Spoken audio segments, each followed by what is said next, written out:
Good evening, people. Welcome to Never Fail. Apologies for our lateness. Lateness is greatness, and for once, Not I'm not gonna. always. Not always. I'm not gonna take this one because I always take the lateness. So, Aaron, Oh, I seen that in the comments. You are blaming me. Is that what's going on? who else should I blame? My internet provider, because they're acting. Right, fair enough. But you know what? Acting shaky. Actually, I'm not going to. What I am going to do is I'm going to blame the sun because I think, and I don't mean the newspaper. I think it's the sun. To blame the sun. Something's going on. Actually, you know what? I'm going to take these off because although I really feel super cool in sunglasses, I also feel like a twat in sunglasses. So I'm going to take them off. Well, see, now if I take mine off, that means I feel like a twat, but I can't now, so I've got to keep them on out of principle, and really, because I think I look cool as well. So I'm just going to leave mine on now for principle. My eyes are actually okay now, so I've not actually got sore eyes, which I did have last week or the week before. Whatever I mean, it was. to be fair, I actually got told about pink eye earlier that I had pink eye apparently.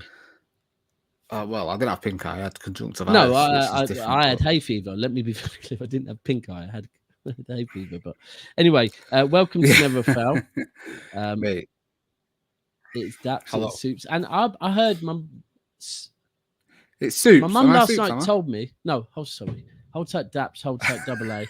Sorry. My mum told me yesterday it was hotter in Manchester than it was down here.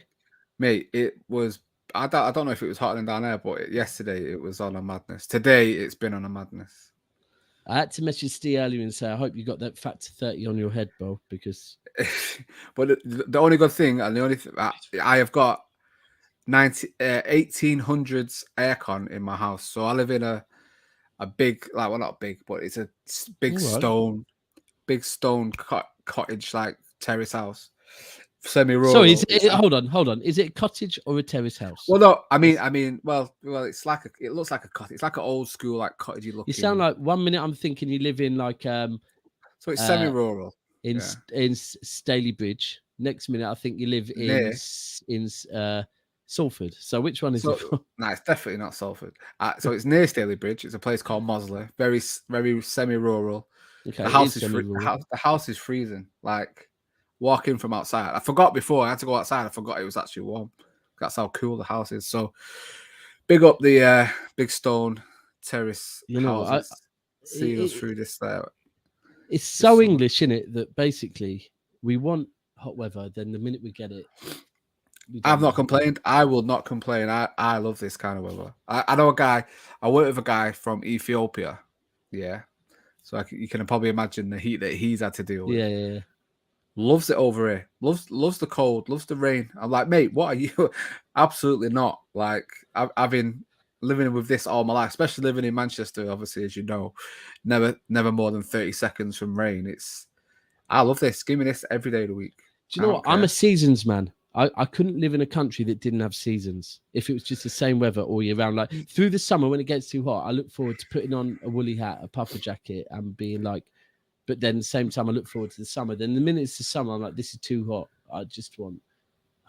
I can't stand. I love the heat abroad where there's something like when I was at my mum's and she had a paddling pool out. That was fine, but here, it's just too hot, man. You can't function in heat. No. Yeah, well, I've not had to deal with it in the house. Well, obviously, I've got a 3-month-old, so not been able to do anything with her today. And also, she good? Yeah, she's been fine. She's been absolutely fine with it. And obviously, I've got a dog, but he's got a black coat, so I wouldn't take him out in this anyway. So I've just seen a picture of someone taking a dog out, and it's because it's on the pavement. All its paws are burnt. It's like, mate, let's not get into animal cruelty. Wow, is it that bad? Yeah, mate. It's just disgusting. Yeah, it's we can best not to get into that. But listen, everyone, thanks for tuning in. This is Never a Foul. I had a day off yesterday. I was ill in the morning.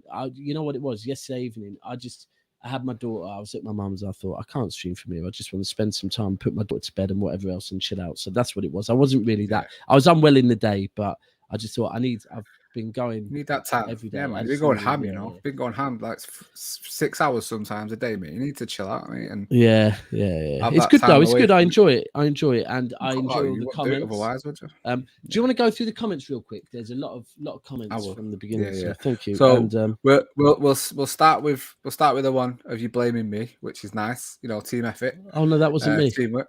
Well, you don't know that was me. That could have been anyone. I'm not saying you. I'm saying never a foul. You know, nice team effort there. Throw me under the bus. Why not?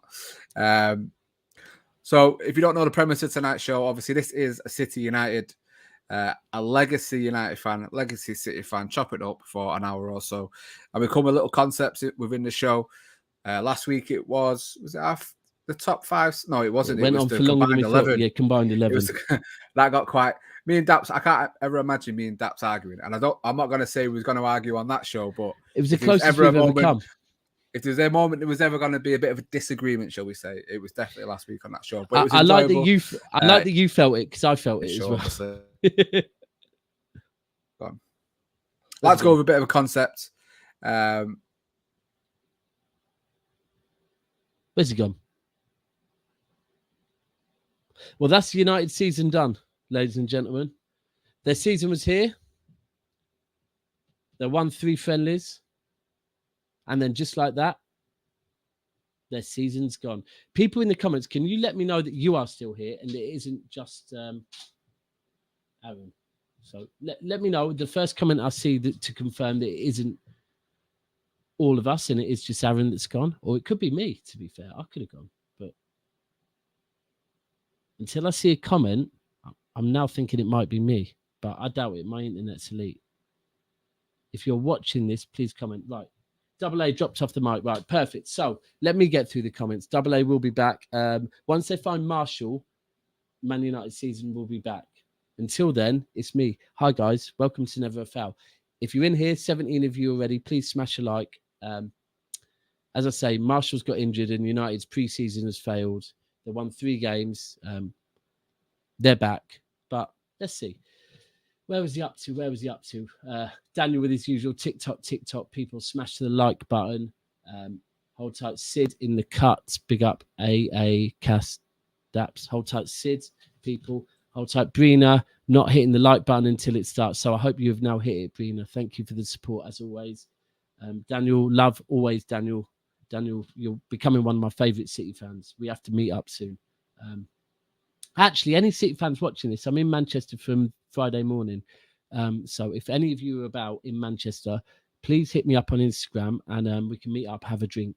It's my birthday, so I'm meeting up with Steve. Hopefully Double A if he decides to turn up, a few other people, but any City fans are more than welcome for a drink. Friday I'm going to be about. Saturday my friends from down here are coming up and I'm going to be more with them. But yeah, any City fans about, I'm up for a drink with any City fan. If Bernardo Carradi's not on the list, listen, Batman, you might have to write it. Listen, these are my picks today. I've picked them for certain reasons and we'll go through them. There are a lot of City players that could be in here. It's very hard when you've been as shit as we have been. Ilyas saying, big up Andy Tate. I still don't know who Andy Tate is. You've been saying this all day. I heard that he's not nice to women, so I don't really like being called that because I am nice to women.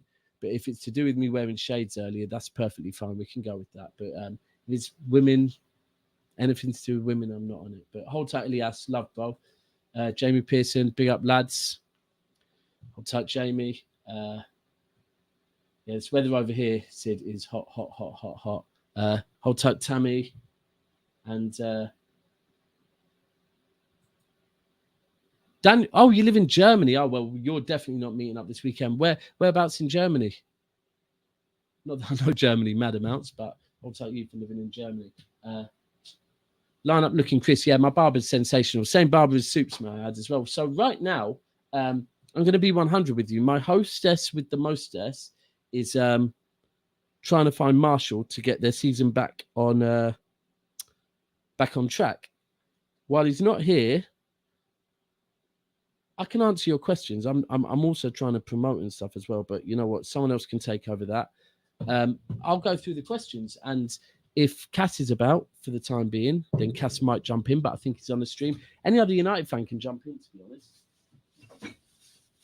But until then, it's never a foul. get the lights up, and looking fresh. Yeah, I'm looking hot, mate. To be frank with you, I'm boiling hot. I just went in the house to go to the toilet because anyone that doesn't know, this is my man cave separate to my house. God damn it, it's hot in there. I can't wait to. Little advice to all of you as well. You can go to any shop and get one of them lights that also has a fan. 80 quid. They're very good, you know. My mum's got one.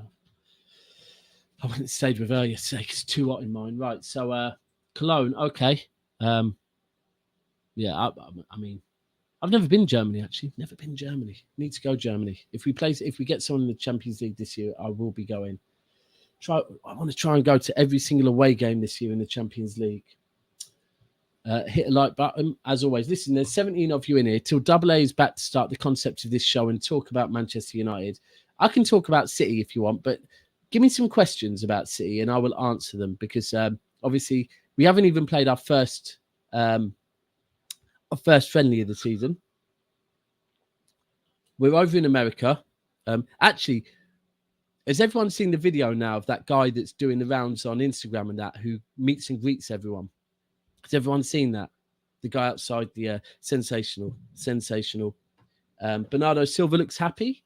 Looks happy, right? With Grealish. I'll tell you what, actually, one thing I will say is Grealish.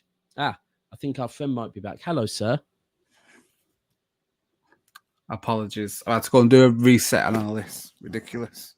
It's fine. Hopefully ridiculous. Back for good now. Fingers crossed. Well, I'll answer this. Back for good.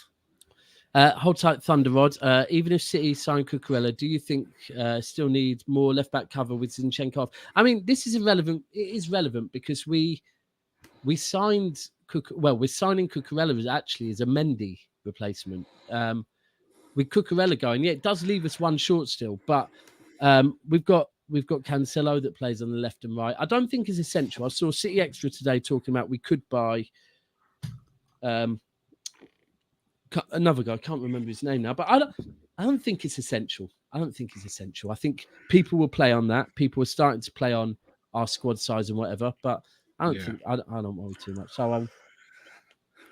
So on City, I mean, we'll talk on City first. Zinchenko looks like it's a done deal.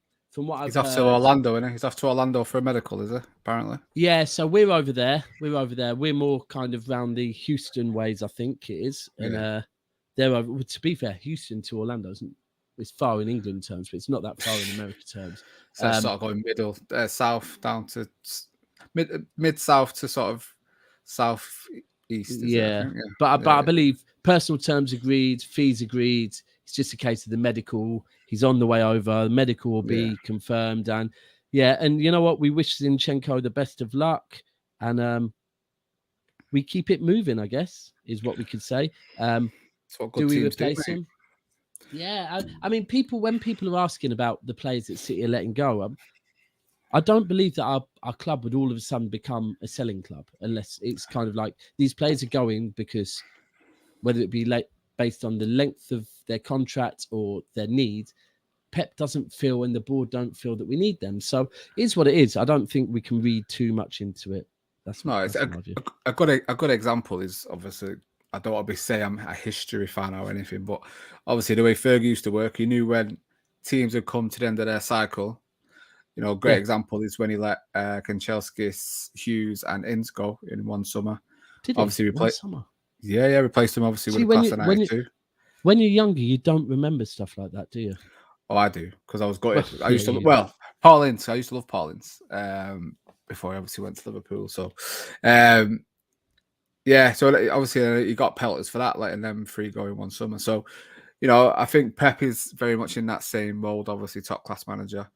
He'll know when it's time to mmove certain players on and bring in new blood. Yeah, obviously, looking at the two of the signings you brought in, Alvarez and Haaland, both very, very young players. You know, hopefully you're going to have there for 10 years or so. So I don't see it being a problem. Then players getting moved on. I said Cucurella as well, very young player. You know, he looks like a new breed. Calvin Phillips is what? How's Calvin Phillips? Does anyone know? I don't know. I haven't actually. 25, I think. I think he's about 25.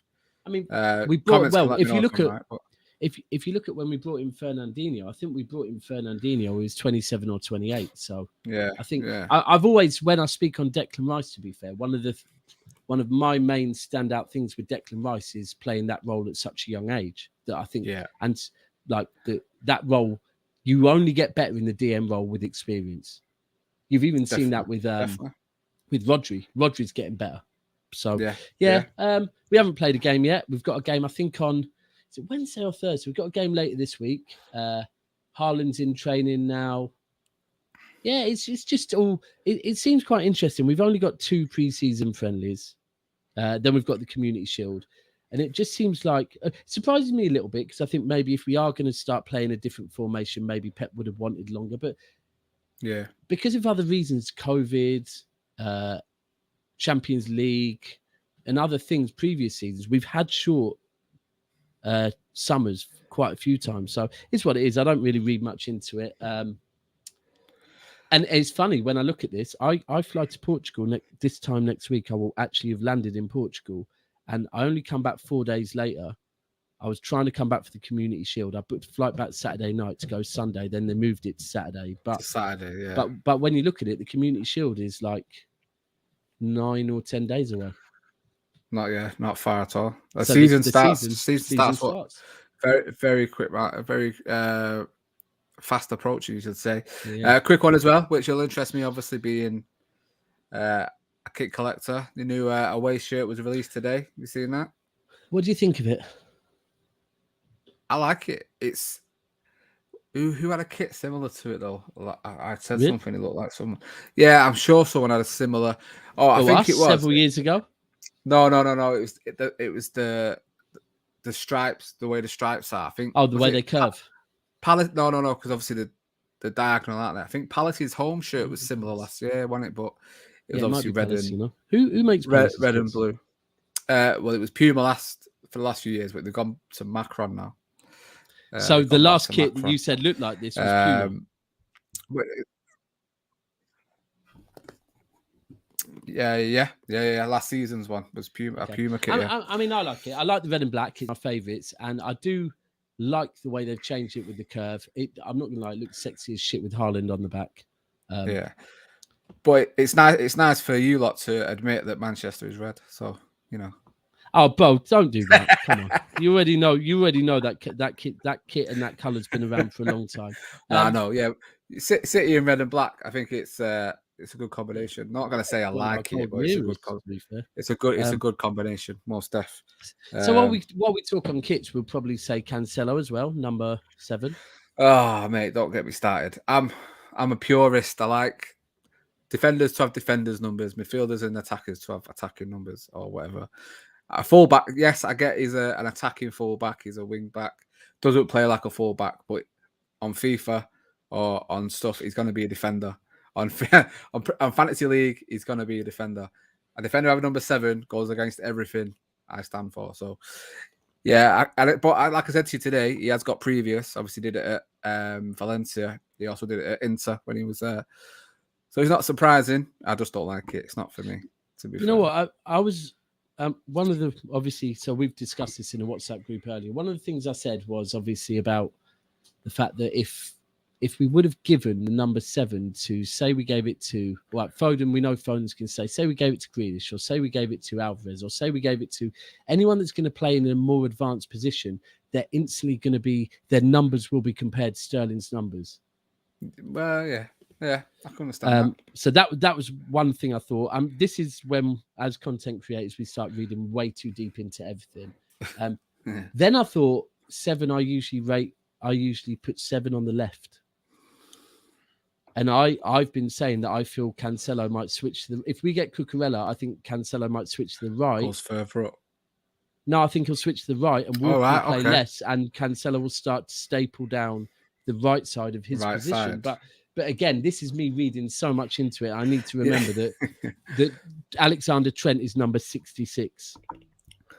Well, yeah. Well, like I said, I think the theory behind that is some players now just like to stick with the first number they were given when they got the first team. Obviously, Foden's is a great reason, so can't say anything against that. Other players have done it. Obviously, it's rampant in bloody Italy, innit? 92s. Lukaku's got 90 at Inter since going back.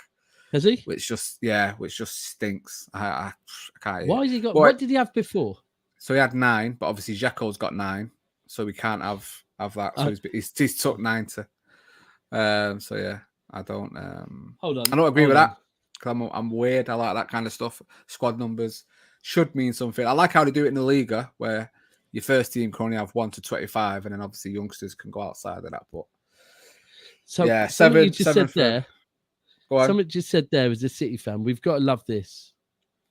Lukaku's gone back to Inter and he's playing second fiddle to Dzeko. Couldn't write it. Maybe couldn't write it. Maybe. I mean, listen, that's how I'm going to take it, because this is YouTube, this is social media, and let's be shameless. It's fine. Apart from that, with us, I'm trying to think of anything else really. Since last time we spoke, our board has done the right. Yeah, our board's done the right thing. They kind of said, okay, we understand that's the most you're going to accept. Let's go and have a look at what we can get for that money. Can't really get much for that money, so therefore less. And I'm glad they did that. That makes sense. Ake's not going anywhere. We don't have to put our toe in that horrible water of centre backs. Some good news for Ake as well this week. He's no longer the shortest centre back in the Premier League. This is a perfect way to move on. But one last thing on Ake. So we spoke on earlier. I don't know if you've seen it, Aaron. I don't know the name of the guy. But there's this guy that's really big on social media at the moment who meets people. Like, he'll stand outside Waitrose and say, like, as people are going in, it's all for YouTube, but good afternoon, hope you find what you want. And he meted the City players. I watched it. Did you see the Ake bit? Ake was the only one that stood there for ages and listened to every word he said. I thought, you know what, this just tells me Ake's a very nice person, because he was stood there like, okay, taking it in. Whereas Haaland looked like he wanted to beat the guy up. Like, there was a couple. I think Diaz as well. Like, who the hell's that? And I was like, Grealish went in like, did he? Grealish just looked like Grealish, like he was confused. Like, did he speak to you? Like, he said, what did he say? You got a beautifully symmetrical face. He went, I've got a what? And he went, and he walked in and he was like, he was going, did that guy speak to you when he went out? Then is that what he said? What did he say to you? Like, yeah, he was funny. That. and then Pep, the Pep one was, what was it? I've got a question. Who gives the pep talk if Pep's been given the pep talk to Pep or something like that? Yeah. And it was like Pep had already heard it, and Pep was just like the pep talker. It's like Pep had already been asked this too many times. Like, this isn't funny anymore. Yeah, it's nothing. It's like me saying it may be AA. You're like, bro, I've heard it. Yeah. So yeah, that was it really. Ake stays. Zinchenko looks like he is going. We wish him well. Do you know what I found out last week as well? Zinchenko's only on 20 grand a week at City, which I think is a bit shitty, to be frank, but it's what it is. I remember you saying that. Yeah, I was like, I mean, cross away. You got bloody. I think the cafeteria woman's on more than that. Is the gay one again? He's on about 300. Is it something like 350? Something daft like that. Hey, I don't pay the wages. I'm not. No, and you're right. Really. So I had this conversation earlier on a different stream where I said, you know what, it's got to a point now where back when Arsenal, United were the biggest, they still might be the biggest, but the successful teams. No one used to speak about stuff like who's the biggest club and how much people are paying. And it's got to that. And it needs to come away, because we're not financial advisors. We don't actually invest in stocks. Though I once bought stocks, I once bought shares in Nottingham Forest and lost a lot of money. But anyway, that's a different story. Probably rightly so. But anyway, over to your team, because your team are playing friendlies every couple of days. Third friendly today. Again, 1-3. 3-1 win against Crystal Palace. Okay, not too bad. Okay, first half. Good 15 minutes, second half. And then it kind of all changed. I think it was a good performance. I think people are getting a little bit too excited. It's only pre-season. It doesn't mean anything. Nothing is going to come of it. Let's wait until it starts to get tasty, and then we can see if the players that are looking good are going to continue looking good. Someone's mentioned Martial in there. Again, another goal. You know what? Can't fault him. Link up. I think he was involved in all 3 goals. I think he might have been, yeah. Look, this is the thing. I was waiting to hear what you said. You haven't been shameless, but you have started pre-season looking different, looking good, looking fresh, looking. You can see Come on, you can talk it up a little bit. You've just shown me that you're being humble, but you can talk it up a little bit, bro. Come on. Listen. Like I said, I think I said it. I was on Trafford Tunnel on Friday. The most gratifying thing and the most exciting thing for me, and it's hard to. I'm not going to scream from the rooftops, Daps, because I've had 10 years of it. I can't let myself be taken in by these players anymore because they let you down every single time. Last year was the most disgusting season I've experienced as a Manchester United fan. In the Premier League, obviously. Was it your lowest finish? Let's just eat that quick. Was it your lowest? No, we finished lower under Moyes, but it was the lowest points tally that we've ever had in the Premier League. So it goes down as the worst season, regardless of position. So every single player has got a lot to do to win me back, and I'm not going to rush in head first because we got a new manager. Yeah. Like I said, the signs of life. The manager is clearly bringing something. He's clearly building something, and you're seeing it. The third game in, and it looks a lot better. I think we had 65% possession in the first half, which is a lot for Manchester United team because we don't really play, or we haven't been playing possession-based football. So that's clearly something that he's looking to bring. Well, that's relevant. I haven't heard that, so thank you for also. I think that's relevant. Yeah, I think we. No, I'm not mocking it. That is relevant. I hadn't heard people. No, that's fine. Yeah. I mean, we've been a counter-attacking team for the last 4 or 5 years, 6 years. So, the fact he's bringing that in straight away is great, really. And twice as many passes as Palace had. I think they may have had a couple of more shots or whatever. But it looks like we are building, and he's definitely looking to get his ideas across. Malacia and Van der Beek playing with the first team looks 10 times better. Did Malacia play today? Malacia started, and he looked he was left back, and he looks with the first team players. He looks a lot better. Really attacking fullback, quick on the ground to get back. I was impressed with him. Still need some convincing with Rashford. I think you need kid gloves with him if people are going to straight away look to judge him on pre-season. I think it's going to take a little bit of time to get his confidence back and him being the player that we hope he can be again.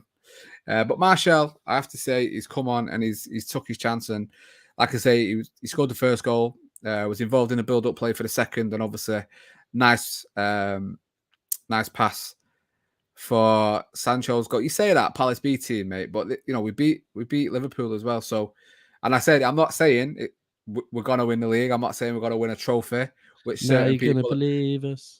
So I'm just saying it looks a lot better than it has done for previous. But again, I'm not...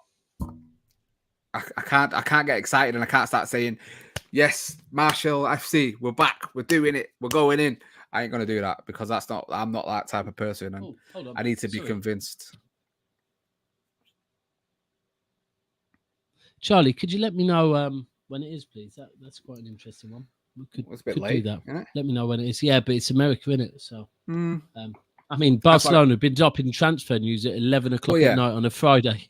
I think that's why they normally do it like early morning, isn't it, or whatever. Any minute. About 5 might o'clock, Might do that. Look, I'll be honest, because of the way you've been, I can speak, and this is a City United. I'll be honest. I think the Martial stood out. I think I've been very. The start of this window, when I knew he was coming back to you lot, I started thinking, you know what? I know what's going to happen here. I already know what's going to happen here. This guy's going to come back. He's going to start playing. He's going to start scoring. Then I thought about it and thought, but you know what he should do? Because he's had time away from Man United now. If he fails, it's on him. It's not Man United anymore. And then I see the pictures. I couldn't find it. I wanted to find it early. The picture of him and Ten Hag in his ear talking to him. And thought, and I deeped him. Thought, this is the first time that I've seen a manager like that with Martial. Yeah. Sorry, I say Martial, however you want to pronounce it. And I thought, and then you think, well, do you know what? I starred something earlier. Where was it? Did I star it? I might not have. Someone said United play better without Ronaldo. You might do, But you say that, but you've not seen Ronaldo played in Ten Hag's system. Very true. Very good point. United didn't have a. We don't have a playing style last season, and yet he still scored 24 goals without really being involved in any play. And you know, you can talk about penalties or whatever, but he still scored 24 goals at the end of the day. Well, I personally think Ronaldo, Martial, and Sancho would be the best front three United could have. I think. So Martial back out wide.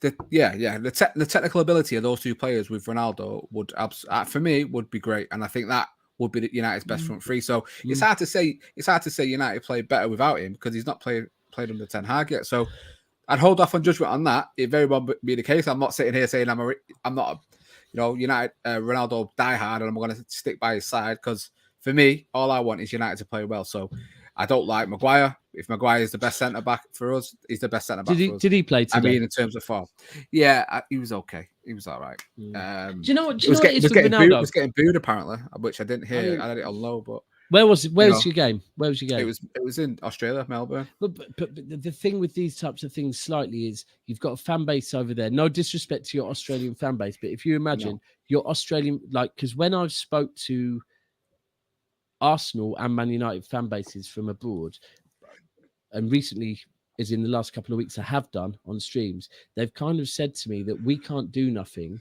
because we can't not go to games because we can't go to games. Yeah. The locals need to go against the board and not go to games. So I guess if they're thinking we hate Maguire the same way the locals hate Maguire, and now Maguire's in their city, they're going to be like, let us vent the way everyone else has vented. But what I would say on the Ronaldo thing is I keep saying this on most streams through the summer because I really, really, really am loving doing shows with other fans, listening to what they're saying and learning. But it makes me flip-flop a bit because I've been like, you know what, Ten Hag's first season, make Ronaldo captain because it's going to be his last season. People can look up to him, but then make it very clear to someone, whether it be De Jong, whether it be Van der Beek, next season it's yours. You're deputy now, but let's keep him happy. And if you get a solid DM and a man that can score goals, you're halfway there while the actual rest of the team. But then I watch streams where people are talking about how Ronaldo's making this summer or trying his fucking hardest to make this summer about him. And it's hard because as a rival fan, I've got no emotions to either of them. So I'm like, listen, we don't know the reason why Ronaldo's not here. The speculation, and you know, he suffered a bad trauma at the end of last season. So I if that's the reason why he's decided to take a little bit extra time off, that's absolutely fine. You know, he has come out and he has called certain stories about him going to clubs fake. So, you know, the only thing I can say is the evidence. It's hard. Yeah, the only thing I can show is evidence. So in May, at the back end of May, Ronaldo said that he was looking forward to working with Ten Hag, that we had to go for trophies. Yeah. By the end of May, we already knew he wasn't getting Champions League. So when it come out at the start of July, end of June, that he wanted to leave, it's not because of the Champions League, because he already was saying he was going to stay with no Champions League. What I think it is personally is that he is pissed off, like most fans are, at the club's lack of willingness to go forward and back this manager. And I would be pissed off as well, because he's already said he's going to stay and play in the Europa League, which he's never done, which he doesn't want to do. So if he's going to stay and do that, you need to back it. We wasted a whole month in June doing fuck all. Yeah, we did nothing at all. So we didn't even sell players. So that's how bad it was. Maguire, and let's be clear, you've also come out and said Maguire's still captain. Well, yeah. Well, that's. I mean, there could be other stuff behind it. We don't know. We don't know. And this is the thing. No. This is why I keep flip-flopping, because despite however much I should probably hate Ronaldo, and I definitely don't love him, and I definitely didn't want him at my club. If I'm being completely honest, and I say this often on podcasts, I feel so comfortable with my team and my love for my team that I can be honest.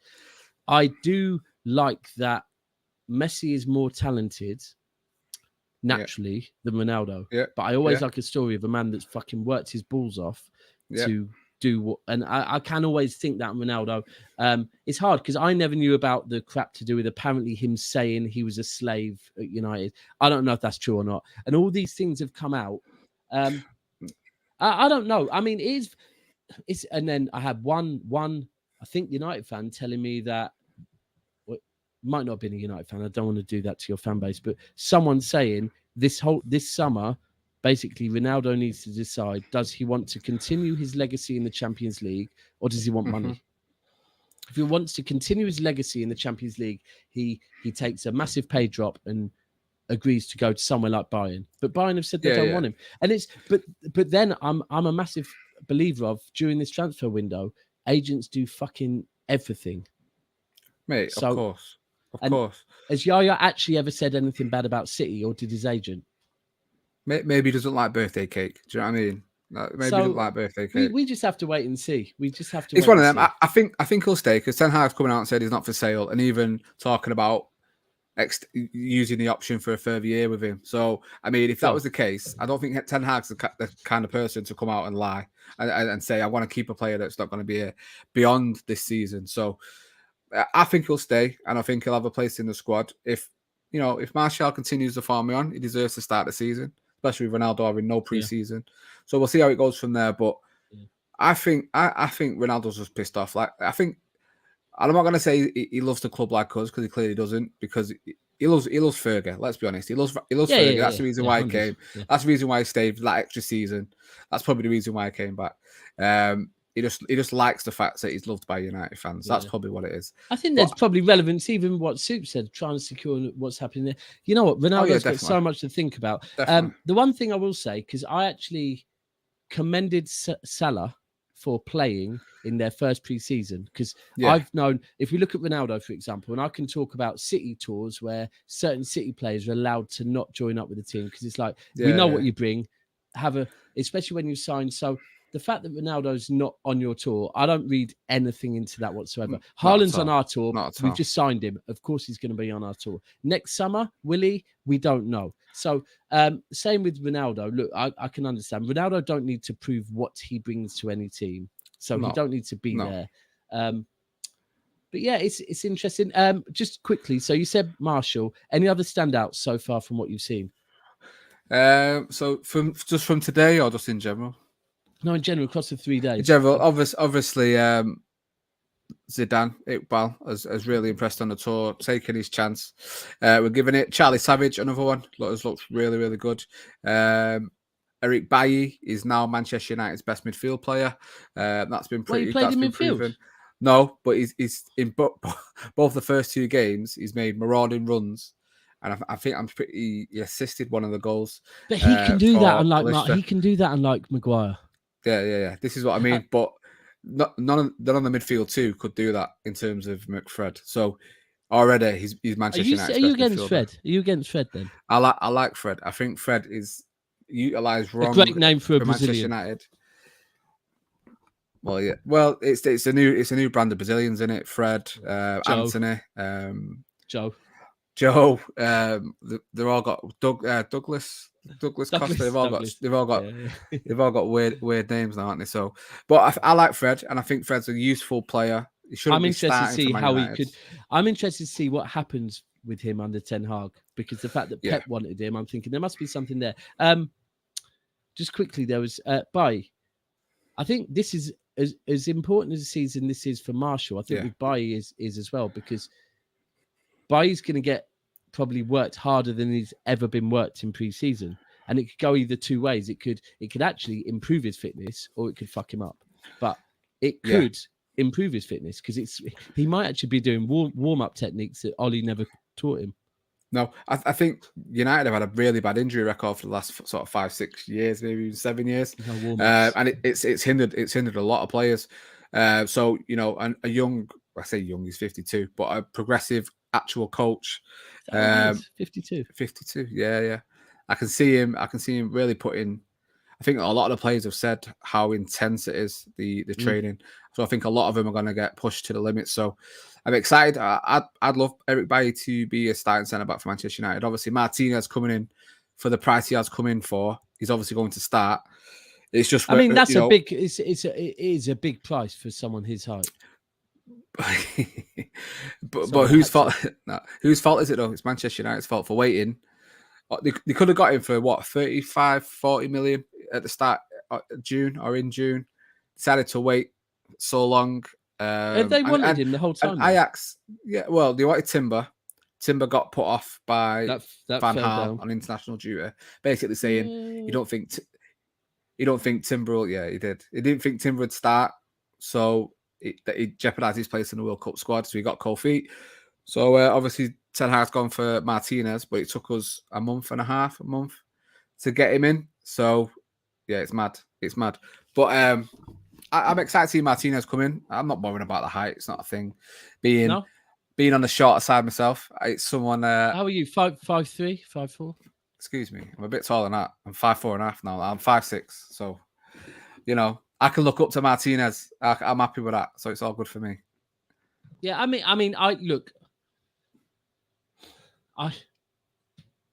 Go on. I've had a few people asking me, about the height. Is it relevant and whatever? Yeah. It's not that relevant, but it's banter in it. It's pre-season. But I get it. And we would do it with any other team. But it's just, I don't understand why it's made its way to Sky Sports News and they've got a height chart about different. What does it matter? Like, football's not, it's not the 90s anymore. It's not hoof the ball up and after. These big centre forwards with the elbows going in. It's not like that. And he's clearly a good footballer. He's won the Copa America with, what they called? Argentina. So, clearly a good football player. That looks a bit dodgy, your head down there, mate. Out of shot. Sorry, mate. Sorry. I looked like Martinez, didn't I? Anyway, this was him turning up. Oh, is this shit? Oh, I knew this was coming up.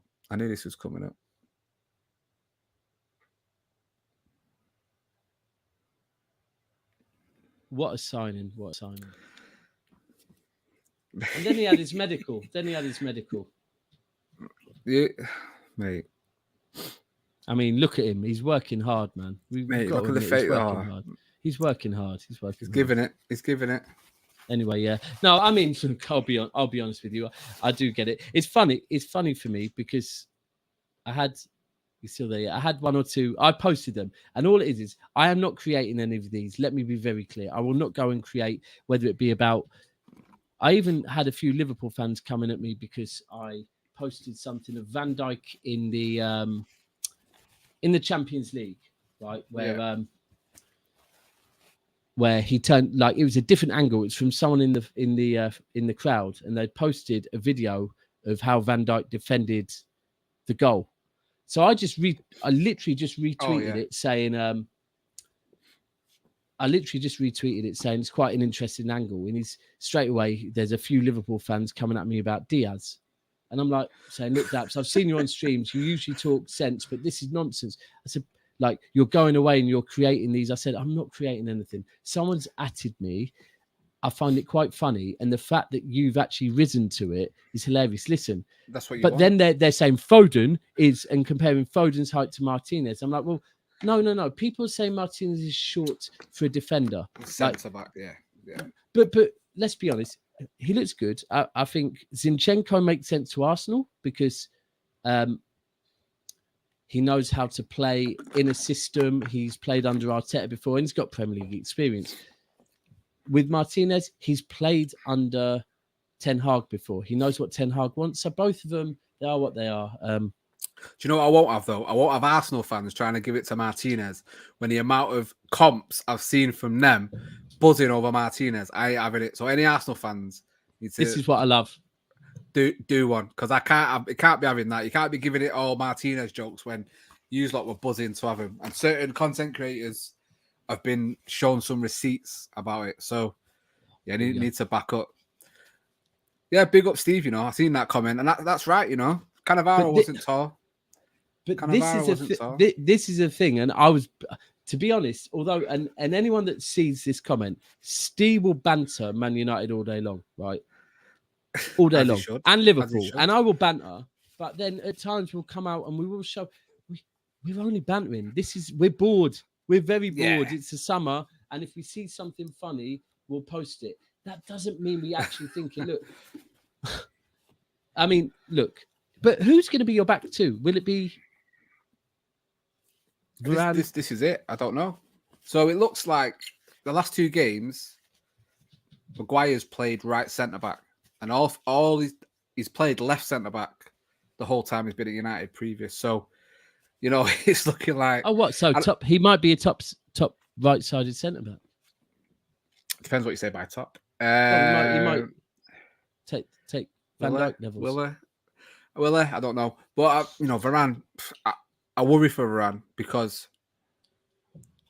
if he's fit, he starts for me because he's probably the best centre-back we've got. But his injury record worries me. And I don't know if he's hiding a serious injury, and that's why he's often not in the team. He wasn't in the team or squad today.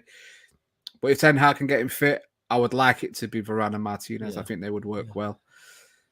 I just worry about it, so I think it could be Maguire. But if them... Go on. Finish. I've got to say, if they do start, I think Maguire will struggle to get back in that team because I think them two will work really, really well. And, I'm encouraged by Delo. I'm not going to go as far to say he's the answer, but he looks very good under Ten Hag. And Malacia, whichever way you want to say it, looks very good. And Luke Shaw should worry for his starting place as well. So, yeah, I think so. I think Luke Shaw one is definitely one to watch out for. Do you know especially, what? I'll especially get cursed for this. Go on. I'll get cursed for this, but I'd rather sell Luke Shaw than Tellers, to be honest with you. I think Luke Shaw is all huff and puff, and I'm not a fan. He's had 7-8 years at United, and I'm still waiting to see it consistently. He had one good season, and I think it's the English bias that gets him through. I don't rate him that much. Do you know what? I think you're right with the one good season is, and I said this about, me and Ty had a conversation I've said many times about 2 years ago about Bailly and Stones, right? And he was talking up Bailly. I said, do you know what? I'm going to say about Stones that with both of them, we both believe if they stay fit, they're going to be very, very good defenders. But it gets to a point where it's like, if we keep having to change our defense because of one player failing to keep fit. Now, failing to keep fit could be harsh, but at the same time, if you look at players from other countries, they often, and not all, of course, but is there a bit of, that's your fault, go away and stay fit? Now, I really do think with Ten Hag, it could go either way. Ten Hag could actually teach them about stretching. He could actually build up their muscles round there. Like when Liverpool brought Van Dijk back from injury, they took their time to allow his muscles to build up around. So there is that. It's an interesting one. But anyway, listen, everyone wants to move on to the top signings. Let's move on to it. So we've both given ours. They are personal. Yeah, definitely. I really dig the City ones. And if you go on Google and type in City's worst ever signings, they'll bring up. No, I did, bro, because you always have to make. I even messaged Steve and said, Steve, and unfortunately, me and Steve were dealing with something else, so we didn't speak on it. But I was like, who are you? Because I've come up with mine, and I don't want. I didn't Google and go, right, there's a top 5. I'm going with that because most top 5s were different. But I was like, okay. So I came up with my own. Now I don't know what order they are. I have a feeling 76 of you in it. It's been fluctuating between that 85. Love that you're all here, people. If there is a thumb below you like that or like that that's not lit, just give it a tap once and watch the number of people watching it go up. That's do it. Unless you're in dark mode like me and it'll go grey. So obviously that's a bit different. so but I have to say, just before we get into these, so my list is comprised of. Are we going to say? Yeah. Say it. Do you want me to say? What are you going to say? Yeah. I'm going to put the people up and then you can explain why. Well, I'd say it before it so people don't think, he's not that. But don't say any of the plays yet. No. So my list is comprised of signings that I think have stunk out the place. So there's a couple in there that have done that. And then there's a couple that I've classed as the worst because my expectations or my love for this signing was so great that when it failed, it's broke my heart. So that's why it's the worst. But it's not all that I think the bad players or the rubbish. It's just not worked out at Manchester United for many different reasons. So that's just what I wanted to say before. Yeah. So, and that's the same for me. So here's yours. Yeah. Is it in order, firstly? Yeah, that is an order. So Slabhead at the top is the worst signing. Should I go from 5th to 1 or should I go 1 down to 5? Does it really matter? Go from 5th to 1. So Schweinsteiger, he's a culmination of many, many things that was wrong at Manchester United at that time. One being that we had a fantasy Premier League manager in charge of the club and thought that a 30-odd-year-old Schweinsteiger was the 20-odd-year-old Schweinsteiger. Moyes? No, Woodward. I thought you meant manager. Oh, no, I mean in charge of the club. So, yeah. Because Did you ever see that interview about? Yes, I'm glad you brought that up. Yeah, I've seen the interview, bro. I'm glad you brought it up. seeing Schweinsteiger on the team sheet will send shivers down the spine of many teams or something. I mean, that's a bad one. But the thing is, though, and the reason why it's in there is like because I love Schweinsteiger, one of the greatest midfielders of his generation. Obviously, won everything with Bayern Munich, won the World Cup. If it had been 5 years earlier, I would have absolutely been all over this signing. Great midfield, and obviously, it's just a case of. Hold on, did you just say great midfielder? Schweinsteiger, of course, yeah. He was a great midfielder. Not for us. But he was for Bayern Munich in Germany. Yeah, you know what? I'm just going. You know what? I was thinking defender, but he was a midfielder. No, he's a midfielder. Do you know what it was? It was how slow he was. I was just thinking centre back getting skin. He was a midfielder. Yeah. I've seen him. The only good thing about him, and obviously James, you know from talking kit, Daps, he scored an overhead kick at United, and me and James were both there. So we got to see Schweinsteiger score at Old Trafford with an overhead kick. What a great overhead kick, but still. But the real bad thing about this is obviously Schweinsteiger didn't have the legs, was injury prone. Yeah, from the beginning as well. Yeah, and Van Gaal thought it was a good idea at the Emirates to play him the furthest midfielder, pressing like mad. And I was like, what are you doing? Sorry, salute to him for actually trying to get Man United pressing back then, to be fair. Yeah. So fair play to that, but you're going about it all wrong. I think we got spanked that day at the Emirates as well. Sanchez, who's on our list, he scored 1 or 2. But he was a great midfielder. And yeah, it's just a shame it didn't work. But it was 5 years, 6 years too late. Too late. I mean, listen, as a City fan, when you're talking about players too late, I can tell you hundreds. Yeah, definitely. Di Maria, I mean, I think everyone knows the story. Is a great, do you know what? I've just a great player. Through a few because there's been loads of players comments. Up, so, let's do it. Well, yeah, but he was a centre mid, wasn't he? So I mean, that's what he's bought. Imagine him as a left mid was mad, mate. Well, it's like he was a legend. Hundreds. Yeah, big time World Cup winner, great player. This name keeps popping up. I mean, yeah, I won't put him in the 5 worst though. I think it was just a case of potential. Lots of good player in the Dutch league came and thought he'd made it the big time. So someone that nearly got in mind was Jerome Boateng, and it was very similar to this. Bad signing, but yeah, he won't make my top 5, unfortunately. Yeah, we'll speak about him in a minute. He's on the list. He's on the list. Sorry. Yeah. Sorry, Daniel. We often agree, but I'm not having Pogba in that list. I mean, I think them 5 are worse. I mean, Pogba's again. He's a victim of circumstances in terms of Manchester United brought him in.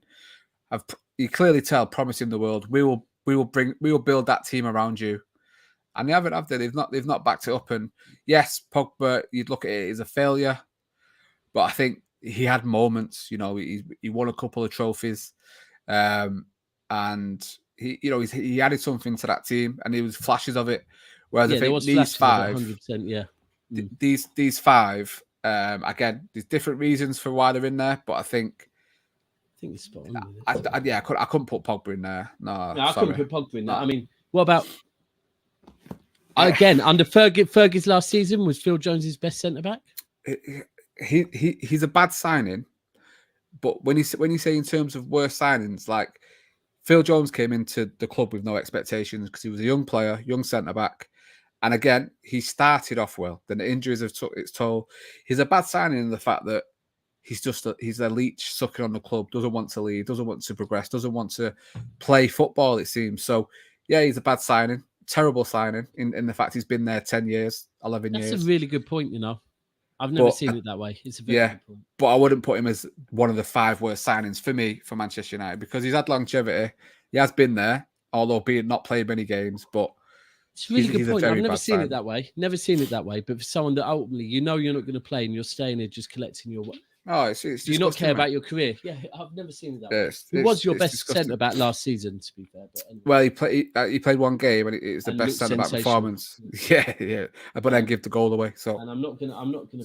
Right, we'll save that one for later. So move on to Sanchez, because this one for City and United, this one's a very interesting. I've not done Di Maria over on yet. Sanchez. Oh, of course, you're working backwards. Sorry. Yeah. Please smash likes if you're in here, people. By the way. So Di Maria, when he came, I mean, you know, you can tell he didn't want to be there, but those first couple of months, I remember tweeting it, or I put a picture up on Instagram, something like that. Obviously, being a season ticket holder, he was a joy to watch. Like, honestly, I'd not seen a player that excited at Old Trafford since Ronaldo, because he was just taking the piss. He was running up and down.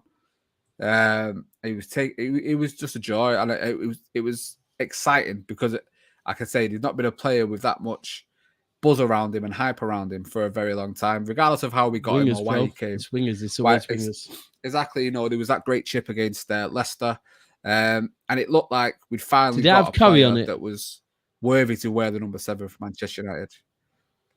No, it had gravy. But then obviously you could tell Van Gaal didn't like the fact he was an attacking player, wanted to probably convert him into a wing back, tried to ask him to do too much defensive work. And then it all went downhill from there. You know, he was missing games. He wasn't featuring. Obviously, there was that attempted burglary on his house. And then, it just turned sour. And I think, again, you could probably tell a lot of these signings are after Fergie's gone.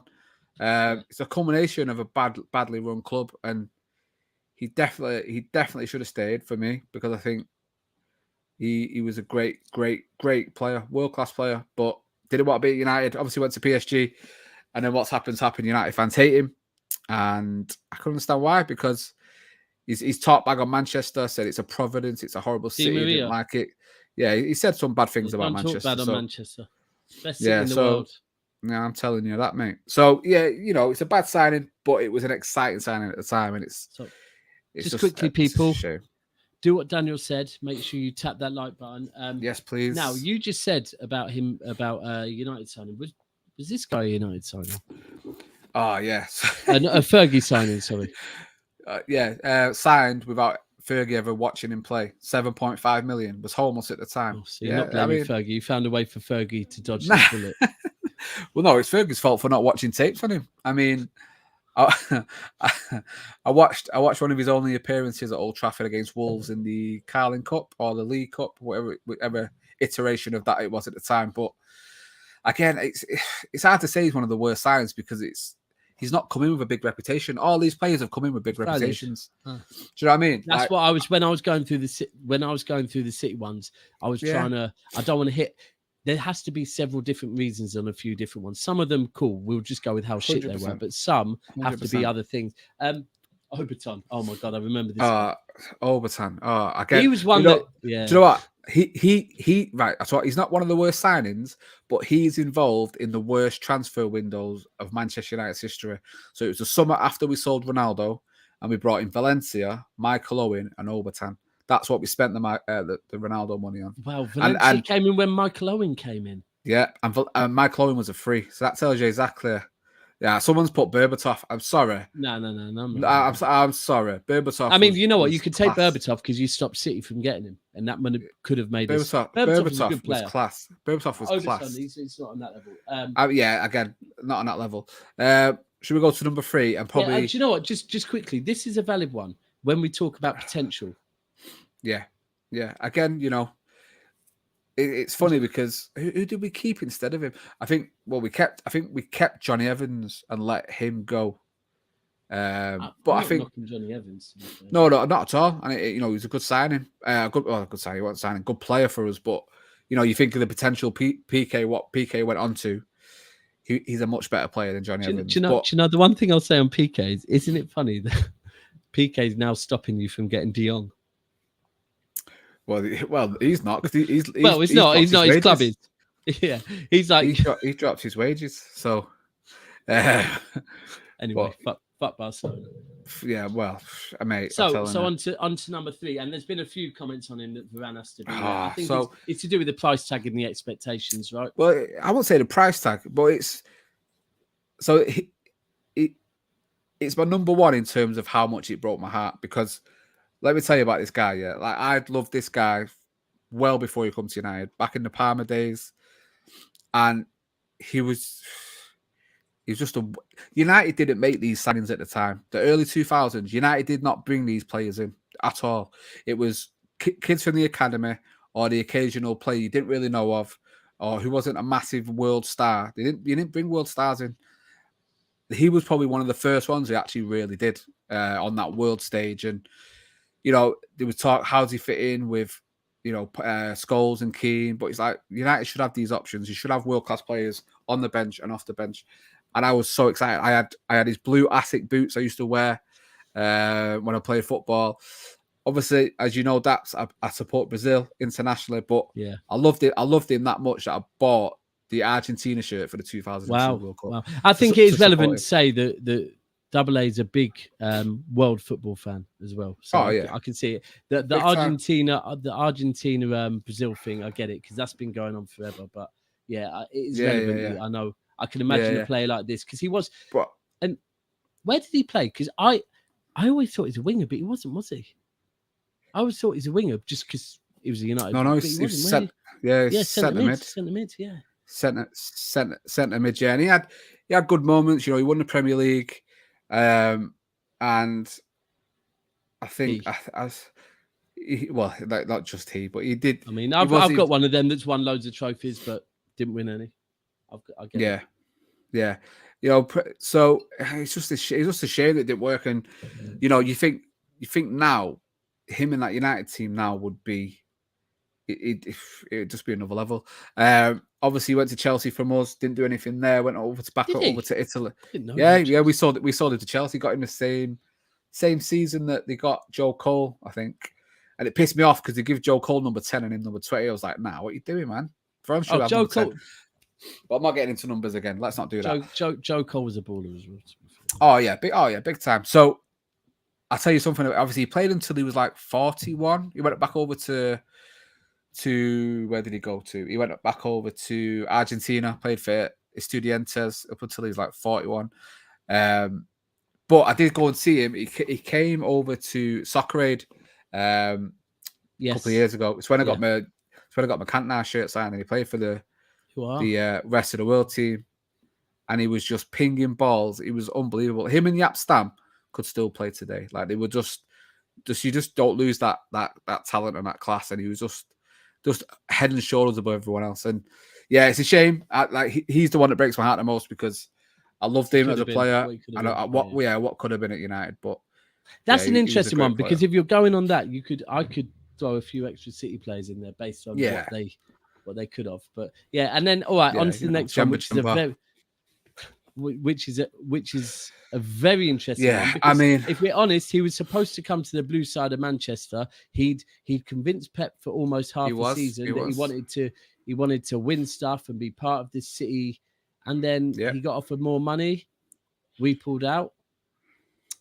You lot didn't.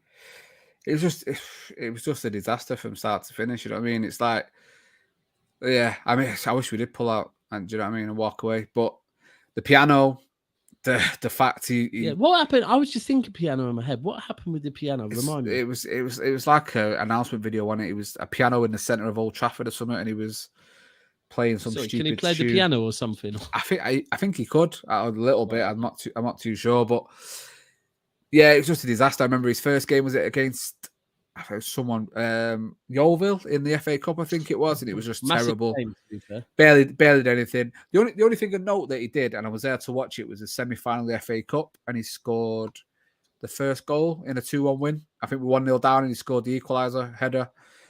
So I saw that, and I think that's the only thing he really did for United. Oh no, sorry, he obviously was involved in a couple of the goals at the 3-2 at the Etihad when you were 2-0 up at half time. Yeah. Was that where you saved your skin from literally handing us the trophy? But I was at that game, right? I'll tell you that story. So Pogba was elite that day, right? 2-0 down at half time. I've gone with my dad, and at half time we didn't say a word to each other. Just sat there in absolute silence. Yeah, if it had been 3-0, we'd have gone.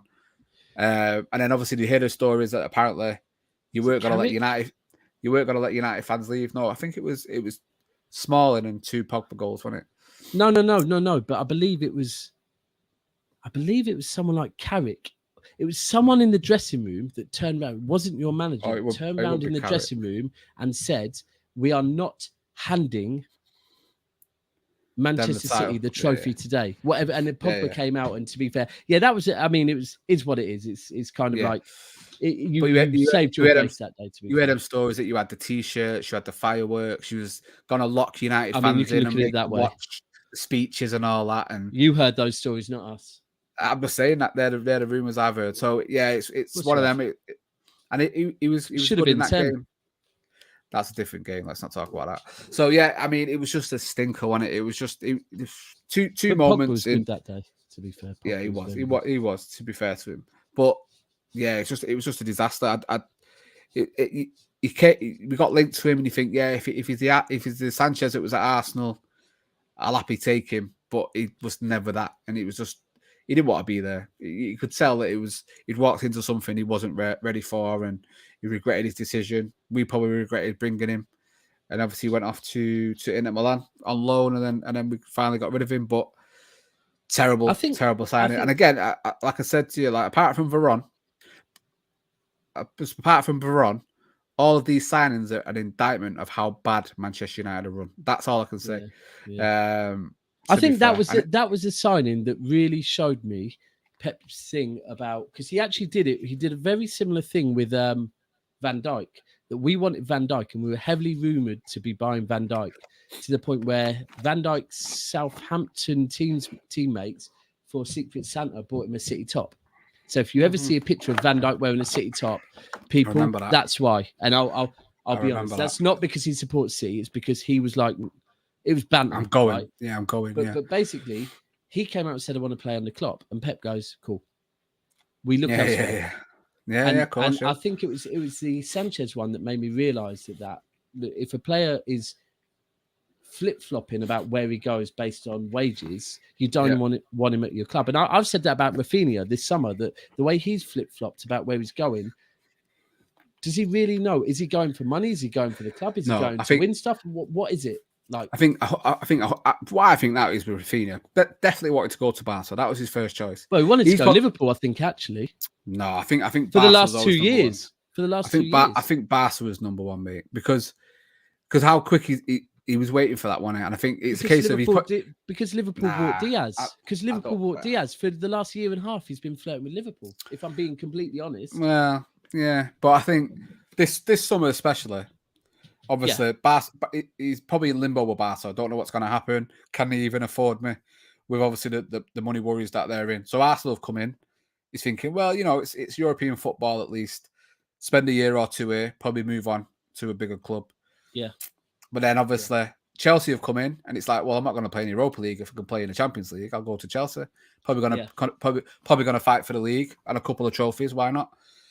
Probably still holding off, not wanting to commit. And then Barca said, no, stop. No. We're going to come for you. Don't you worry. We're gonna piss about Man United for 2 months, string them along.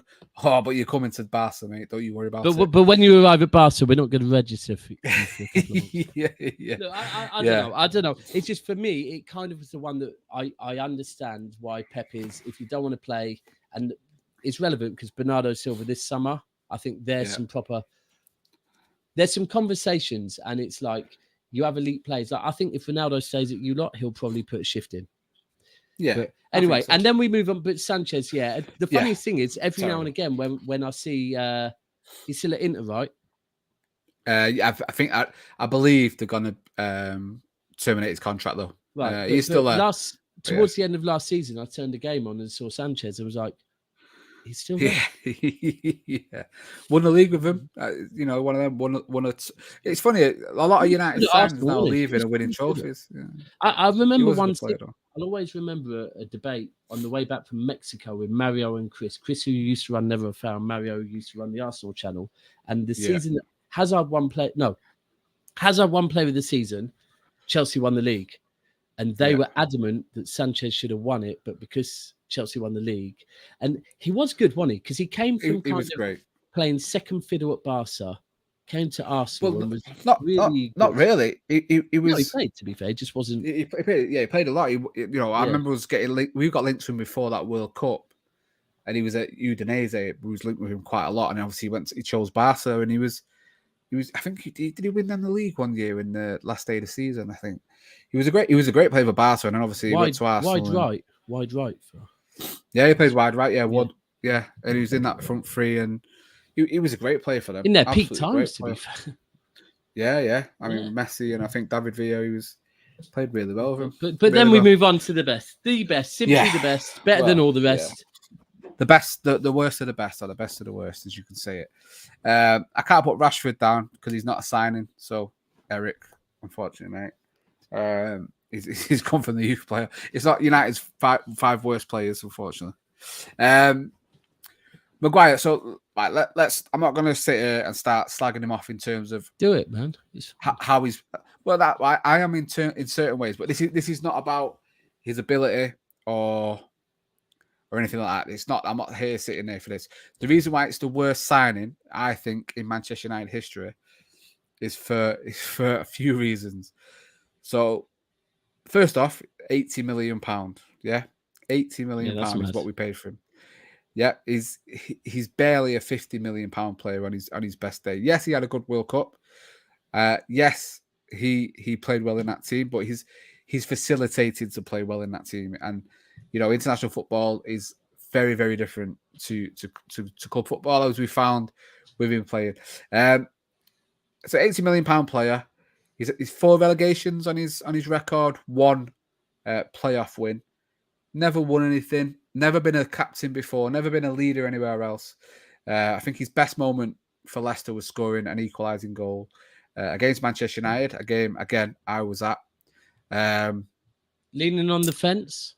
Leaning on the fence. I mean, legendary. It's again, it just sums up Manchester United. This British tax, they wanted this English core of players. We'll overspend. What also makes it one of the worst signings, or the worst signing, is I think the same summer we could have got Koulibaly for 75 million, and we said no. We said no to Koulibaly because we didn't. But at the time, what season was that? So that was it 2000? This is 4th season. Was it 17, 18, 19? That would have been before. But at that time, he was very much considered one of the top 5 centre backs in the world. If you're talking 80 million for Maguire. Yeah, so we bulked at 70 million for Koulibaly, same age by the way, but we went and paid 80 million for Maguire. Comes in, and I think Ollie shit the bed. Was this under Ollie? Maguire. Sorry, my bad. Yeah, Maguire. We moved on. Maguire. Yeah. So what's he called? What's he called? Mourinho wanted him, and the club said no. And he could have got him for 50 million, I believe. We wanted him. And then and then the following summer we went and spent 80 million on him. Made captain, shouldn't be the captain. And one thing I'll say about Maguire is, and I think this is true for a few players in a Manchester United dressing room.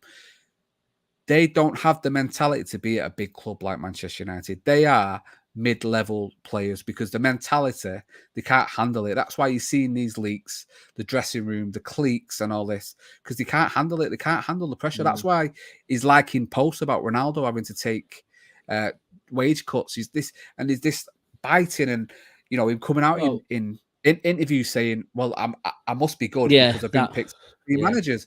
And now he's come back and actually said, no, I was bad last season, and he's starting to take some accountability. And there's no accountability with him, and he's he can't see to the end of his nose. He lives in this bubble, and he's right about everything. And I'm the captain of Manchester United. Obviously, I'm a great player. That's not the case, and it's just, again, I'm not even talking this.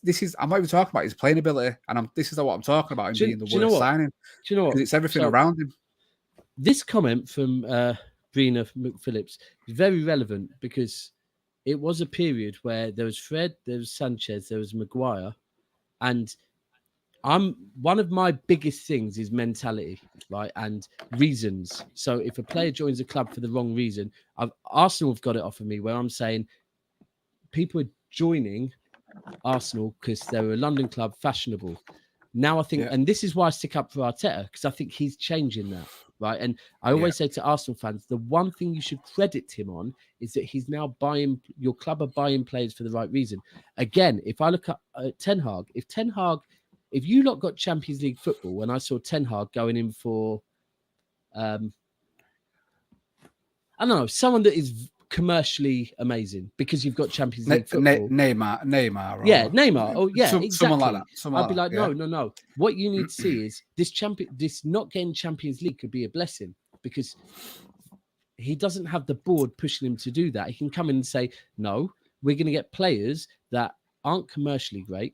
They just suit my system. And I think this was the thing with like ultimately all three that we look at. I mean, Fred, I still think might come good, but with Maguire and Sanchez, it was like we pulled out because we were like, if they want to go elsewhere and they're being turned by money, not by the fact that we are building something massive, that's fine. Yeah. These two have come. There was another one that I saw that was very relevant that someone said as well. No, Maguire. Sorry, I think that's a really good point. The other thing with Maguire, I've been saying for how long has he been your captain? So I think it was the January. It was just before Bruno come because everyone was saying it should have been Bruno. So is that 1920? So is it that long ago? Yeah, I think 1921. It just before COVID. So it was about 2019. Wow. He got it. Yeah, it probably was. Yeah. So the one thing that I said at the end of his first season was, personally, and I would do this with any person that's come in on a massive salary and also been given the armband is. He's you didn't bring him in as captain. You brought him in as a centre-back, right? Centre-back, yeah. So, you know what? Because he's got 4 years left or however long left on his contract and you don't want to cut your ties, and I understand that, and you bought him because defensively he was looking okay at club and country. Yeah. Clearly the pressure's not for him. Also, did he get the armband because it was taken off of other people? So, no, he got the armband because, well... There's rumours De Gea was stripped as vice captain because he criticised the performance. So it wasn't the Mourinho thing where Mourinho took it off Pogba. No, it wasn't that. Okay, but then we sold Ashley Young to Inter, so the club captain had gone. Right. And then Ollie shit the bed and give it to him. Right. If it had waited a couple of weeks, Bruno come in then, so he could have and had a winning mentality. And that was my whole thing was. I understand why a club might look at how much they've paid for someone and gone, we can't just go, take the armband off him, take the position off him. But for years, I've been like, just take the armband off him and say, you know what, prove to us you can defend. Armband goes elsewhere. Yep. You concentrate on being a defender. And if you can't defend, then we'll ship you on. But just go back to that because clearly this club's bigger than you are. So be a humble centre-back and do what a humble centre-back does. And although we can blame Maguire on that, there is an element of it that's why has he got away with being captain for so damn fucking long? Yeah, but this is if you believe the player power and play. I'm not saying Maguire's one of them, but players going above the manager to the board members and having that relationship, and the board members treating these like superstars, and that's where it comes from. They think the superstars. They think they can. I don't get how Maguire's been treated like a superstar though. It's ridiculous because he's come in and Ollie loved him. Was his favourite player. £80 million, and this is one thing I wanted to touch upon quickly because obviously you talk about the price tag. The problem with Manchester United is, and the fact it's run like a business, and you know we had a banker playing Football Manager for 10 years. Maguire is listed as an £80 million asset. He's not a on your books, which is relevant. It's relevant. Yeah. So that's why he's got so much importance because he's actually listed as an £80 million asset. Wan-Bissaka's a £50 million asset, and that's very true. Very true. These people can't be shifted because it looks like failure. So he has to be kept in there. He has to be seen as the leader of Manchester United when we all know he's clearly not. And there's players in there.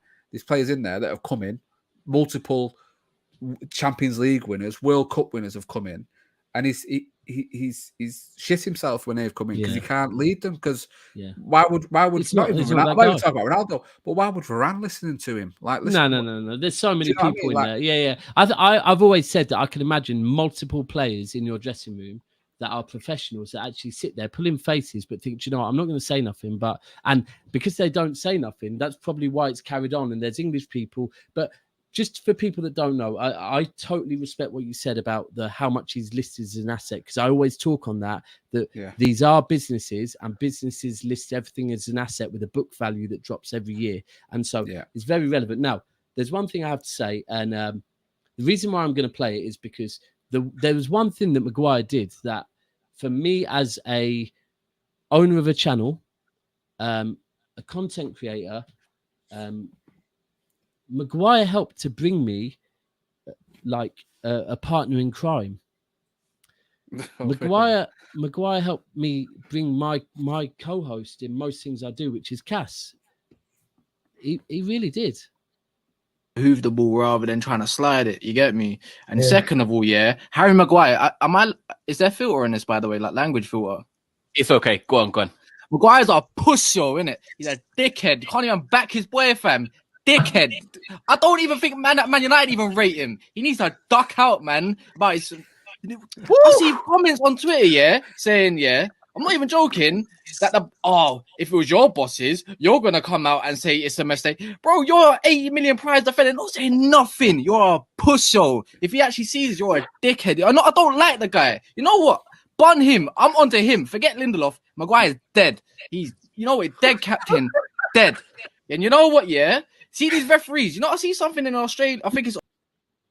Anyway, so listen, that was the first time I came across Cass on Trafford Tunnel.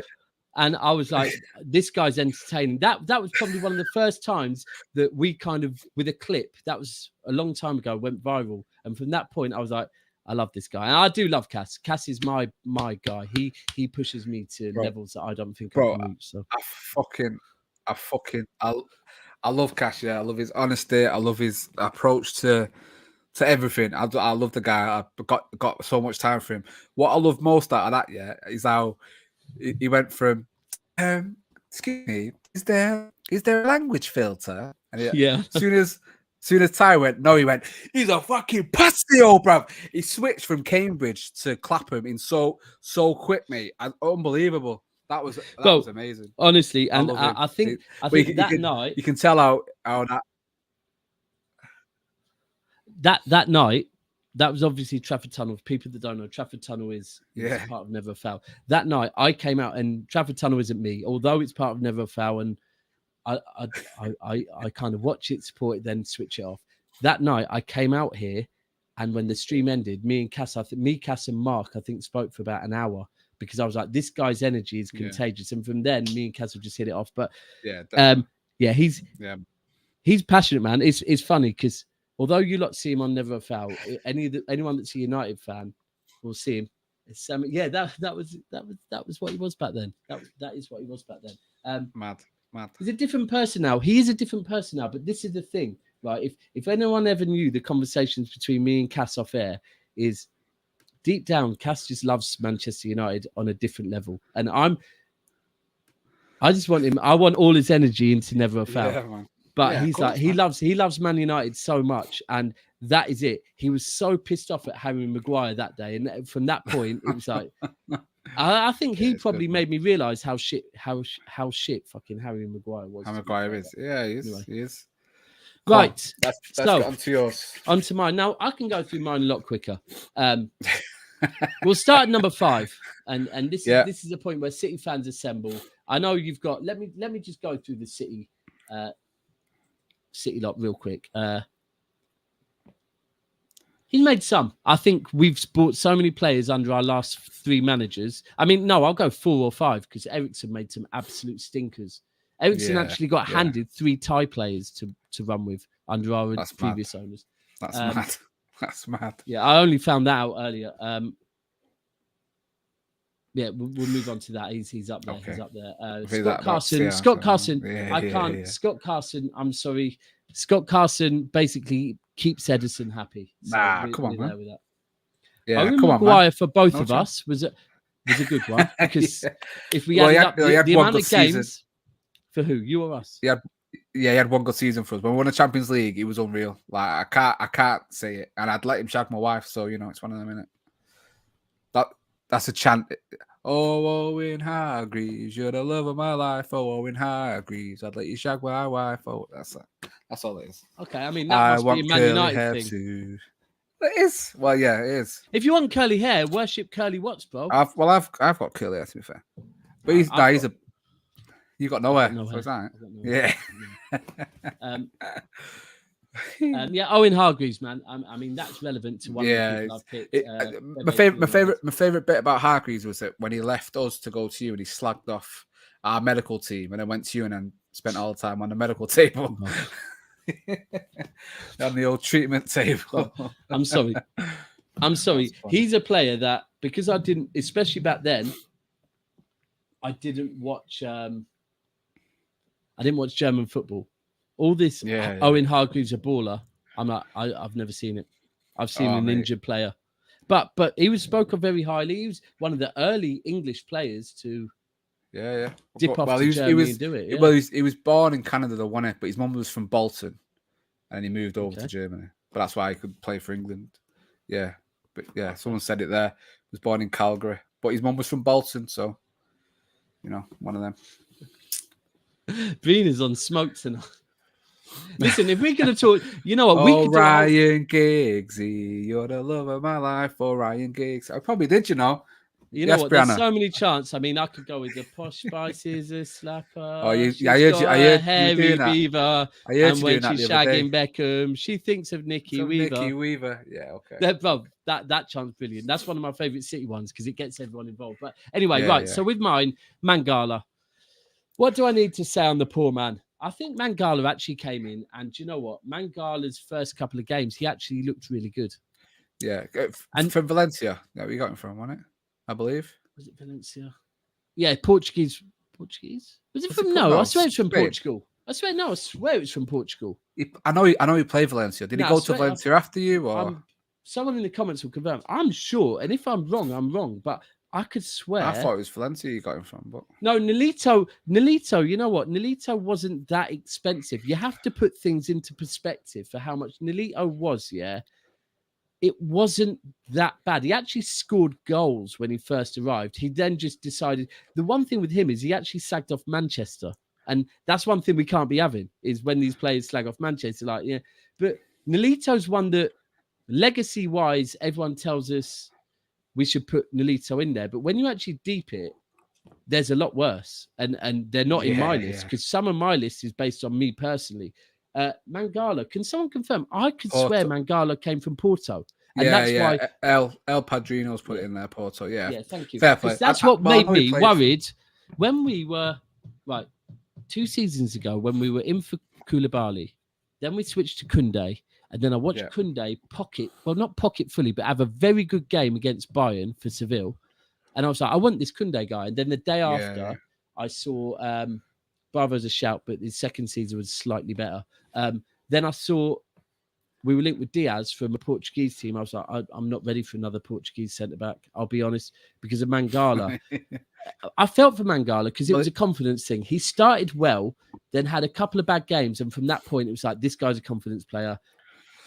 Yeah, but it was a lot of money, and it was a lot of money. I've been talking about foreign defenders and the Premier League tax on defenders, and saying I prefer centre backs with Premier League experience because of this man. Yeah, it's haunted me. And yeah, right. Then we move up now. Steve McManaman. I'm going to be honest. This is a guilty pleasure. Okay. It's a guilty pleasure because this is an era where we were signing fucking Fowler, McManaman, Dieter Hermann, and it was like we were trying to reassemble the Spice Girls. He came in, did absolutely fuck all, nothing, right? To buy houses, and also caught charges with Fowler. Yeah, right. Yeah, and more so since then, he's gone on and just talk shit about a club every single time. I want to watch us on BT Sport. I have to listen to this wanker act like he never played for us. I hate him. If I had my way, I'd probably put him top, honestly. And I put Dieter Hermann second. Fowler's actually kept his mouth shut, so I'm cool with Fowler. But McManaman, I can't stand. I never liked him. Never liked him at Liverpool. Didn't get the hype. I can't believe he went to Real Madrid. Yeah. Obviously, did he come straight from Real Madrid to you? Yeah. On a free. I just can't stand him. He played for the three of the teams I hate most in world football: Man City, Liverpool, and Real Madrid. So it's one of them, innit? All you have to do is play for Leeds, and he's got the 4 I hate most. So it's one of them, mate. Really, but just honestly with him is how he was then. When I go back and look at him, like him and Fowler joined up, they were on a money thing. It was a bad. Let's be honest, it was a very bad era for us anyway. Although we were getting back to better, it was still not great. And it's the way he's acted since. Like Milner, I'll be honest, Milner's last season at City, if people go back and really deep it, Milner might have been one of our best players that season. However, unfortunately, and Zabaleta said it's spot on today about Raheem Sterling. When you leave a club, you need to come out and speak about that club and your love for that club. Otherwise, if you don't, it could get a bit. You're not gonna go down as a legend ultimately if you look like that. And he hasn't spoken on us, and it's like Zabaleta don't usually get shit wrong. So I'm going to go with Zabaleta and McManaman. Then we move on to Rodwell. I mean, was it just British quota? Is that all you was doing it? Is that the only reason why he sang? Because it was British quota. You've done it a few times, haven't you? Patrick Roberts, Sinclair. Sinclair was the other one that could have gotten here. To be fair, any of them three could have come in here. Yeah. And that's because they represent an era where we won the league. Yeah. And we went and bought... no, I wasn't singing Seaman and Vieira. Vieira was a lot later than Seaman, by the way. Vieira was a lot later. Vieira, we were actually... I think Vieira at very least saw us win an FA Cup. Possibly more, but definitely an FA Cup. I think FA Cup. Seaman was way before that, and I wasn't, bro, honestly. That was a period of my life where I'd switched off from football slightly because I was of an age and living down south. But Rodwell, for me, he represented this era where we'd won stuff, and instead of going out and buying players that would fight for the title, we're buying squad players that were happy to come, playing 4 Carabao Cup games and pick up a wage. And English tax, probably we needed to hit the agenda. I feel for Rodwell. I feel for Calvin Phillips even more, because I've actually, on 1 or 2 streams this summer, compared Calvin Phillips to Rodwell in a worrying way. That's out of order. And it is. It's because of how good Rodri is, to be fair. But I'm like, I hope this isn't another Calvin Rodwell Phillips. sign. Nah, Calvin Phillips will get games for you, mate, and I think he'll prove he will fit into your system a lot. He's going to be a great mate. I'm very jealous of that signing because I would love him at Manchester United. Obviously, it would never happen with us, the Leeds United connection. But mate, I think he's a great. Sums up that transfer window right there. That's like Manchester United's after we got rid of Ronaldo. it was really bad. I mean, to be fair, out of the 3, Sinclair did best because I think he bagged himself a certain Corrie star. Can't remember her name now, but he came up and got with a Corrie star. Is he? Oh, there we go. Helen he embraced. I think That's it. Yeah. She was on. I think she was on. I'm a Celeb. Get Me Out of It. But anyway, that was my reason for Rodwell. Now the next one. Yeah. God damn. Joe. You know, the start of them weird Brazilian names, Joe. Yeah, man. He was bad, man. He actually came in with a record from... He came in with a record from Russia stroke, shall I say, Western Bloc that could have put us off Fernandinho. It was that bad. Yeah. Because he was awful, man. I mean, when he went to Everton, I think almost there was that, oh, no, he might do all right there. Nope. Was it 32 million? I think it might have been. Jesus Christ. I didn't think you spent that much on him. Jesus. It was a lot of money. I'm sure it was a lot of money. The worst thing is, right, I remember that period and almost being slightly excited, thinking, no, he's going to come good. He's going to come good. No, you know what? But I can't put Boney next to Joe because Boney scored some goals, like at least some goals. Like Joe was just... Boney's a case of a little... going from a big fish in a little pond, going into a big pond, and he couldn't hack it. It was a level too much for him. That's all it was. People are saying, who's Joe? Yeah. When it's not... So No, speaking of Joe, Swansea. No, Boney. Yeah. People are talking about Boney, but I'm saying Boney did it at Swansea. Big fish in a small pond, was adored there, the best player.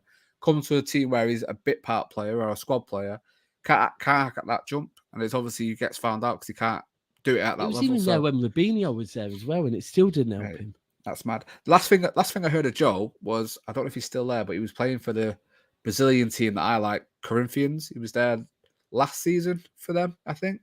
So he's still playing. Like I say, he was at Corinthians with Willian, I think. I don't know if he's still there, but he was. So that was a strange one.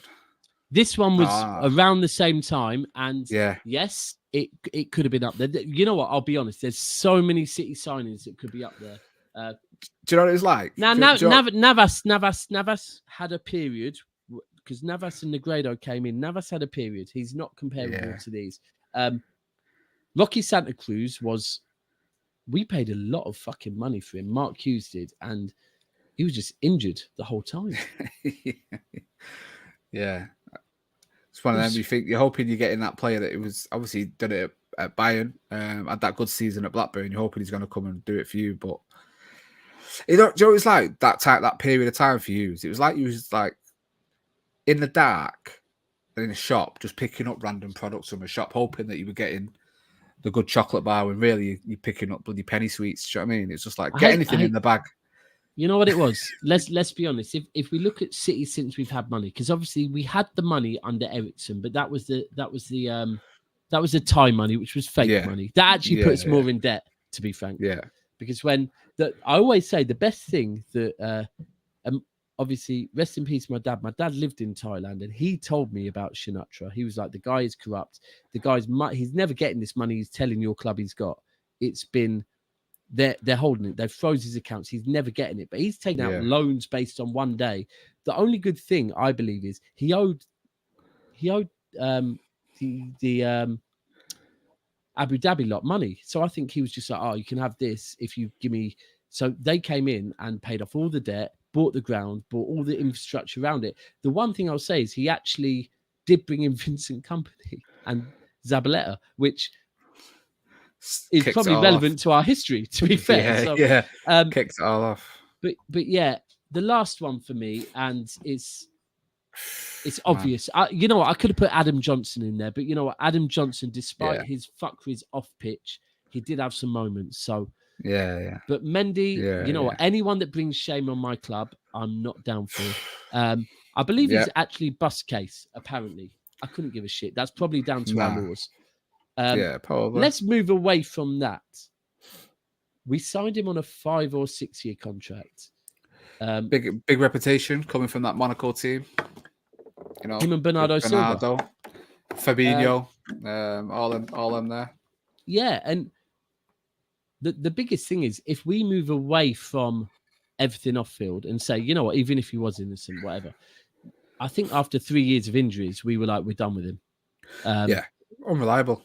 Unreliable, and even to the point where I will always remember the Leicester game when we lost 5-2, and people will look at Ake played in that game, but it was he popped up on wide right, lost the ball, chased back, committed a foul from the free kick, let someone in, and then stood there and watched him score. And it was like, this guy, is just piss poor. So ultimately, I believe the funniest thing is people still were like, oh, is he still at your club? No, we've parted ways, but so silently because we just want to tiptoe away from this moment. Like Scott Sinclair was mentioned, Steve, don't worry. Mendy was just, I mean, if you think people always talk about City have had a makeshift left back, well, that's because of Mendy. Yeah, of course, You had to fill that hole because he was just unreliable, and it's one of them. You know, it was, from what I can see from the outside looking in. You know, at first when he came, he was loved by the fans, the whole Shark team and all that. Team, That's just all. It's all PR. You know, you're loving a player because of his personality and stuff like that. Where he did fuck all on the pitch for you, he did absolutely nothing. And I think I just said I don't watch you in and out, but I've seen moments and he looked decent or on that. But I think Pep, for me, I think Pep sussed him out pretty early on. Knew he wasn't the player that he'd been led to believe he was, or that he'd shown at Monaco. And Pep's no mug, and I think you knew. Yeah. I need to get rid of this guy. For me, it was if we take everything away from Mendy, you know what? I've actually used Mendy so much this summer as a comparison to how I think we'll play this year, because the last time I saw us with a striker, and also when I talk on Sterling and reasons for Sterling to go, is when we had Mendy and Sane, we didn't play Mendy and Sane because they both hold width too much. So now we've got Cucurella. That's our first left back that overlaps. And that could be the reason why. So it's relevant. And I've had people, why are you talking about Mendy? But he could whip in a good cross, to be fair.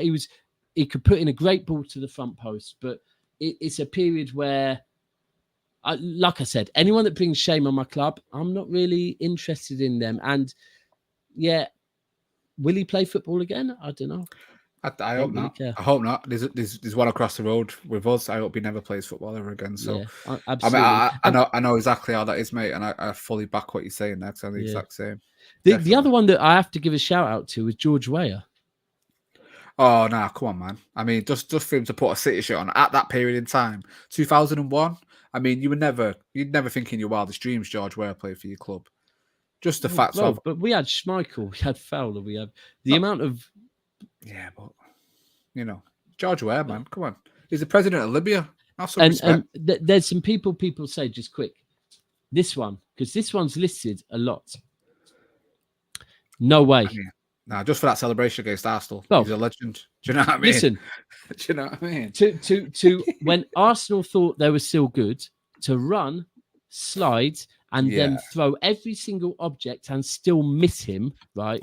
For me, was just everything. That he will never go down as my that was shithousery at its best. I will always remember that, but it's against Arsenal. That's just typical Arsenal, missing everything, just like they missed the Champions League. Do you know what I mean? Yeah. Anyway, there's our top 5. I enjoyed that. That was good. There's a lot more City. Trust me. If you go and really deep, I don't know, online, mate. Do you know what? 2 that were mentioned for United, and I thought that I was going to get pelters for both of them. Jemba and Kleberson. Not mentioned tonight. Couldn't believe it. Yeah, Kleberson should have been mentioned, definitely. Jemba more, mate. He was absolutely terrible. And I was buzzing for both of them. Kleberson coming from the World Cup, winning the World Cup with Brazil. Just shows I could have won the World Cup with Brazil that year. Do you know what I mean? But anyway, you know what? I thought this show was going to be so small because of the heat and everything. And guess what? Yeah. Bro, we can talk, we can talk. But listen, we've kept 60 to about 90 people in here. I love every single one of you that are in here. Love massively. It's very hot in here. But anything you need to shout out? Anything you coming on talking? Talking kit. Hopefully this week we're going to be getting a new series started. Kit Journeyman. We just go through a player's career, looking at some of the kits they've worn for the different clubs that they've played. But with a new episode, we have got that new episode. So go out over to Talking Kit on YouTube. Just Talking Kit. It's free football fanatics making content for free football kit fanatics. It's sick. You'll like it. If you like your kits, you'll like the content we make. So go over and give us a sub. That would be lovely. Every one of you, that'd be great. We spoke on it earlier. The red and black for me is one of City's most iconic kits. I like it. My childhood. The red and black one has always been one with Rossler on the back, 28. Steve was there today, excited. Early doors, getting his kit. Nice. I need to get it. Nice. I'm up in Manchester at the weekend. Like I said, any City fans about this weekend, I'm going to be in Manchester. Shout me if you're old enough to have a drink. We can have a drink. Double A, shout me. Friday. Yeah, man. But this is Never a Foul. Tomorrow. There will be a show tomorrow, Never a Foul, at some point. Also catch me on Big Six at 10 o'clock and Love Island Watch Along on Matisse's channel at 9 o'clock. Yeah, man. Love every single one of you. Same. Make sure really you appreciate it. Take in plenty of fluid because it's still hot, even if it's calming down. And rest well, people.